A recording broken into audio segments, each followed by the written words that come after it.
We are not SEBI registered investment advisors. This video is only meant for educational purpose. Kindly consult your financial advisor before taking any decision for investment and trading. नमस्कार, कुमार अमन academy के educational video में आप सभी का स्वागत है। New age company में आज हम जिसको फॉलो कर रहे हैं, आज जिसका डिस्कशन हम लोग आप लोग के साथ करने वाले हैं, उस कंपनी का नाम है पेटीएम। आप सभी लोगों को पता है कि न्यू एज कंपनी है, तो इसका फंडामेंटल एनालिसिस करना जो है वो थोड़ा सा हमारे लिए मुश्किल हो जाता है, क्योंकि ट्रेडिशनली जिस तरह के रेशियो वगैरह जो है हमने पढ़े हैं, वहां पे ये सारी कंपनियों के फंडामेंटल्स फिट नहीं बैठते हैं। डेटा के अभाव में जो है वो हम बहुत ज्यादा पिवट का चार्ट भी जो है वो एनालिसिस नहीं कर सकते। 5 साल 10 साल पुराना हमारे पास डेटा जो है वो नहीं है। तो इस तरह के नए आईपीओ के लिए जो है वो हमारे पास सिर्फ और सिर्फ 2 ही 3 ऑप्शन बनते हैं, जिसमें से एक तो हमारा वेपन है नेम चार्ट, दूसरा है एंकर वीवैप और तीसरा है रेशियो चार्ट। जिसमें से कॉमन आदमी को, कॉमन इन्वेस्टर को, रिटेल इन्वेस्टर को सबसे ज्यादा जो है वो एंकर वीवैप को फोकस करना चाहिए। नेम चार्ट जो होता है वो थोड़ा सा टेक्निकल होता है। जितने लोग WD ज्ञान के फॉलोअर्स होते हैं उन लोगों के लिए ये थोड़ा सा इजी टूल माना जाएगा, लेकिन जो एक आम निवेशक है, रिटेल इन्वेस्टर है, उन लोगों के लिए एंकर वीवैप से अच्छा और सिंपल इंडिकेटर कुछ भी नहीं है। रेशियो चार्ट भी नहीं है, ये भी थोड़ा सा इंडिकेटर टेक्निकली जो है वो ज्यादा हो जाता है। लेकिन आप एंकर वीवैप को मूविंग एवरेज की तरह यूज किया जाता है, और आप जो है वो उसको टाइम एलिमेंट ऐड हो जाता है जब कभी भी आप जो है उसके लिस्टिंग प्राइस से या ओपनिंग प्राइस, जिसको हम ओपनिंग प्राइस बोलते हैं, या हाई से या लो से प्रोजेक्ट करते हैं।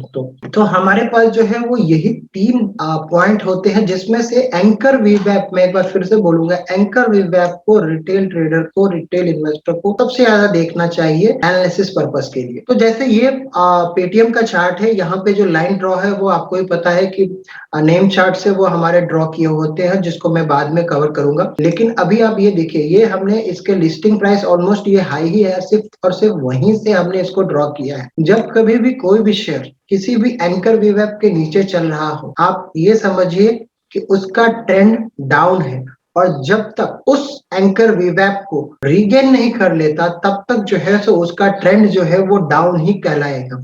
मार्केट में एक सिंपल सेंटेंस बार बार बोला जाता है, the trend is your friend, और एंकर वीवैप वही आपको बताता है ट्रेंड। तो मार्केट का ट्रेंड जैसे ही इसके नीचे जाने पे ये डाउन हो जाता है, तो आप वैल्यू इन्वेस्टिंग तो कर सकते हैं, इंटरप्राइज इन्वेस्टमेंट कर सकते हैं, लेकिन टेक्निकली जो है आप वहां पे इन्वेस्टमेंट नहीं कर सकते हैं। यदि किसी को ये वैल्यू बाय लग रहा होगा 50% करेक्शन होने के बाद, डेफिनेटली वो लोग कर सकते हैं, यदि वो इस बिजनेस को यदि समझते हैं, इस बिजनेस को एज ए इंटरप्राइज इन्वेस्टमेंट कि वो बने रहेंगे आने वाले 10 20 30 साल के लिए, या जब तक पेटीएम रहेगा। तो यदि उस तरह से यदि कोई इन्वेस्टमेंट कर सकता है तो करे, तब तो वो कर सकता है। नहीं तो जितने रिटेल इन्वेस्टर हैं, जो लोग टेक्निकली जो है वो मोमेंटम इन्वेस्टिंग करते हैं, तो आइडियली मोमेंटम इन्वेस्टिंग कैसे की जाती है? मोमेंटम इन्वेस्टिंग जो है वो किसी न किसी टेक्निकल टूल के साथ की जाती है।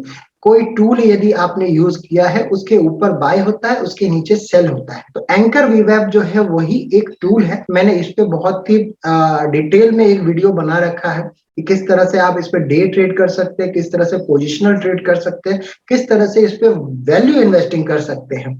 आपको क्या करना होता है कि फंडामेंटल्स को कोरिलेट करना होता है। तो इसीलिए जो है वो मैं एक बार फिर से ये बोलूंगा कि इस टूल को काफी ध्यान से यूज कीजिए, प्रैक्टिस कीजिए, क्योंकि आप एक ही टूल को जब बार बार प्रैक्टिस करते हैं तो आप में उसका खुद ब खुद एक्सपीरियंस आ जाता है, और आपको पता है कि वो टूल कब कितना अच्छा वर्क करेगा, कब वहां पे विपशॉ आएगा। देखिए, विपशॉ तो आ सकते हैं, और एंकर वीवैप के साथ भी विपशॉ आएंगे, कोई ये होली ग्रेल नहीं है। मैं ये नहीं बोलता कि ये एक ऐसा इंडिकेटर है जिसपे कभी आपको लॉस ही नहीं हो सकता, नहीं। लेकिन आप इसके साथ जो है वो ट्रेंड के साथ रहेंगे। यदि कोई स्टॉक जो है यदि इसके नीचे है, तो आप ये मान के चलिए कि इसका ट्रेंड नीचे है और प्राइस और भी नीचे जा सकता है।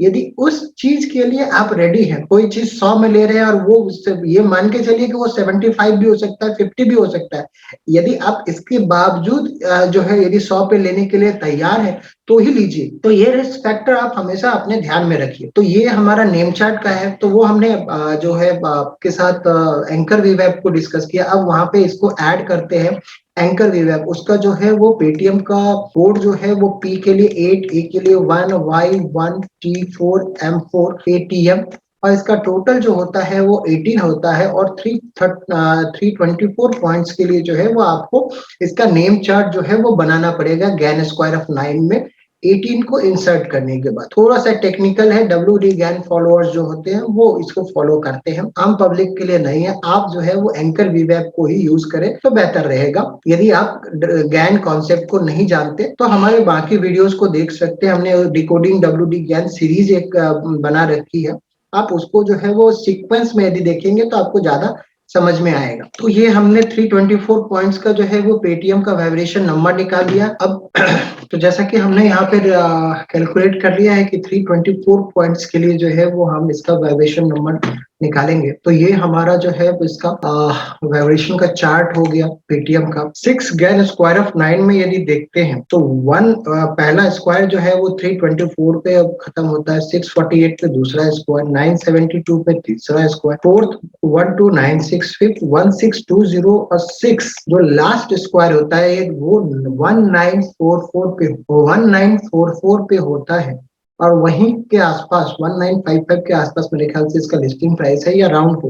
देखिए आप एग्जैक्ट जो है वो हाई लो नहीं निकाल सकते तो, लेकिन यदि आपको इस तरह के कॉन्सेप्ट यदि पता रहेंगे तो आपको पता है कि ये ओवर वैल्यूएशन है और आप वहां पे कुछ और टेक्निकल इंडिकेटर जो है वो आप देखना चाहेंगे मोमेंटम बाय करने के लिए। तो एक चीज जो है वो हमको इस वाइब्रेशन नंबर पे जो है वो मिला, इसके सारे रिसेंट हाई लो जो है वो हमने यहाँ पे ब्लू कलर से जो है वो मार्क कर दिया है। पैट्रिक मैकुला का रूल मैं फिर से एक बार बताना चाहूंगा कि गैन स्क्वायर ऑफ 9 पे जितने भी रूल्स दिए हैं पैट्रिक मैकुला की बुक पे, उसमें यही दिया गया है कि आपको एक सीक्वेंस को ढूंढना चाहिए स्टॉक के चार्ट पे, और यदि आपको कोई सीक्वेंस चाहे वो हॉरिजॉन्टली हो, डायगोनली हो, वर्टिकली हो, किसी भी तरह से यदि कोई सीक्वेंस यदि आपको मिलता है तो आपको उसको फॉलो करना चाहिए तब तक जब तक मार्केट कोई नया सीक्वेंस डेवलप ना करे। यही होता है हैबिट ऑफ स्टॉक, जो WD गैन ने जो है वो अपनी बुक में बार बार समझाया है। तो आप इस चार्ट को जो है वो फॉलो करके जो है वो इसके कुछ की पॉइंट्स निकालिए और उसको ढूंढने की कोशिश कीजिए, और कोई सीक्वेंस यदि मिलता है तो उसको आप फॉलो कर सकते हैं। जैसे मैंने जो है ये यहाँ पे इसका जो सीक्वेंस मुझे दिखा, तो ये जो है वो 6 गैन स्क्वायर ऑफ 9 का मुझे सीक्वेंस दिखा क्योंकि 1944 का वहां पे हाई बना है, और देयर आफ्टर जो है वो आपको हर जगह जो है उसने उसको सपोर्ट लिया। तो मुझे ये सीक्वेंस यहाँ पे दिखाई दिया और यहाँ पे मुझे कहीं भी सपोर्ट जो है वो नहीं दिखा। पहला ये 6 स्क्वायर है, ये फिफ्थ है, ये फोर्थ है, थर्ड 2 है, और फर्स्ट जो है वो 324 है, आपको भी पता है। यहाँ पे ये और भी नीचे आएगा लेकिन चूंकि प्राइस अभी वहां टच किया नहीं है इसलिए वो आपको 744 जो है वो आपको दिख रहा होगा। तो मुझे ये सीक्वेंस दिखाई दिया, जरूरी नहीं है कि वो सही हो, आप मुझसे एग्री करें, आप इसको जो है वो खुद से भी निकाल सकते हैं। और कोई दूसरा सीक्वेंस यदि आपको क्योंकि मैंने यहाँ पे मंथली चार्ट लिया है और उसको आपको डेली चार्ट पे दिखाया है क्योंकि डेटा बहुत कम है, तो आप जो है वो उसको जो है अपने कंफर्ट के हिसाब से फॉलो कर सकते हैं। तो जैसा कि हमने यहाँ पे कैलकुलेट कर लिया कि 324 का जो है वो पेटीएम का वाइब्रेशन नंबर है आउटर सर्किल का। देर आफ्टर जो है वो हमने इसका जो है वाइब्रेशन चार्ट बना लिया। आप देख सकते हैं कि 18 का जो है वो हमने सोर्स ऑफ फैक्टर को यहाँ डिजाइन किया। 6 गैन स्क्वायर ऑफ 9 जो है वो ये नीचे कैलकुलेट किया गया है। पहला स्क्वायर 324, 648, 972, 1290 और 1620 और 1944। ये आपको गैन 6 स्क्वायर ऑफ 9 है। 50% रूल जो है यदि आप यूज करेंगे इस पॉइंट से तो 89 4.5 का आपको दिखेगा। ये सेंटर पे जो है वो आपको 18 है, और देयर आफ्टर जो है इसका इनर सर्किल जो है वो 6498 पे खत्म होता है। लेकिन अभी इसकी प्राइस जो है बहुत नीचे चल रही है तो इसलिए आपको आउटर सर्किल बनाने की कोई जरूरत नहीं है। इस सीक्वेंस को मैंने देखा, देखिए पैट्रिक मैकुला की बुक को मैं बार बार रिकमेंड करता हूँ, उसके रूल को भी मैं आप लोगों को बार बार बताता हूँ कि आपको एक सीक्वेंस ढूंढने होते हैं, और आपको यदि कोई सीक्वेंस आपको लगता है कि यदि चार्ट पे वो सीक्वेंस फॉलो हो रहा है तो आपको फ्यूचर में भी जो है उसको फॉलो करना चाहिए तब तक जब तक मार्केट कोई नया सीक्वेंस डेवलप ना कर दे।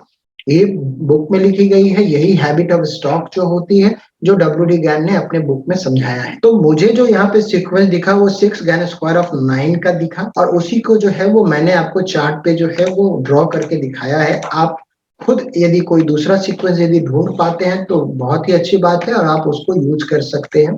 ये सारे मैंने एग्जाम्पल के लिए दिया है। ये 61944 है, ये 1621।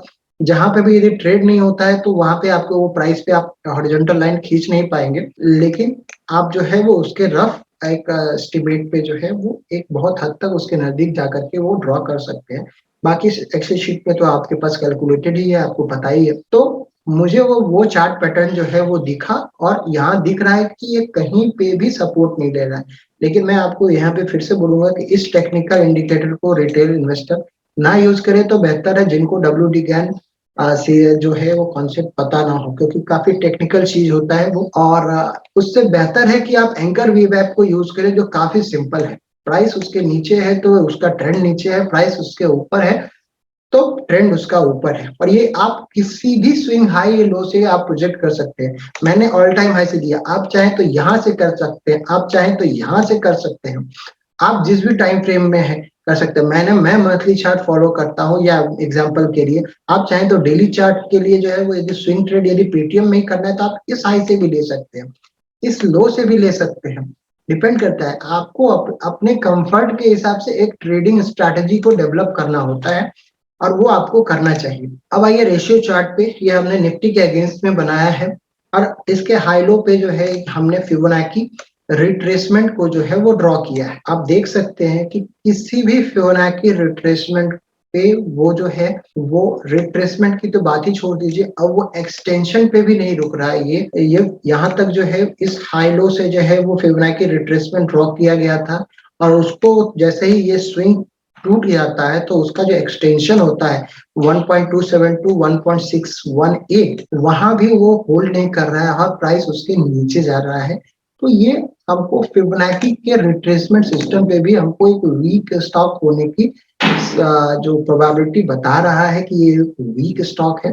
वैल्यू इन्वेस्टिंग कर सकते हैं यदि आप इसके बिजनेस को समझते हैं, फंडामेंटल समझते हैं, या फ्यूचर का कुछ आपके पास आप समझते हैं कि कुछ ऐसे चेंज होने वाले हैं जिससे इसका फॉर्चून जो है वो बदल जाएगा। तो ये एक इसका जो रेशियो चार्ट है। तो आशा करता हूं कि हमारा ये IPO एनालिसिस जो पेटीएम का था, काफी क्वेरी भी थी, तो वो आपको पसंद आया होगा। यदि पसंद आया तो चैनल को लाइक और सब्सक्राइब जरूर कीजिएगा, और अपने कमेंट हमको पेटीएम से जुड़े या किसी भी और स्टॉक से इस वीडियो पे जरूर दीजिएगा। थैंक यू, नमस्कार।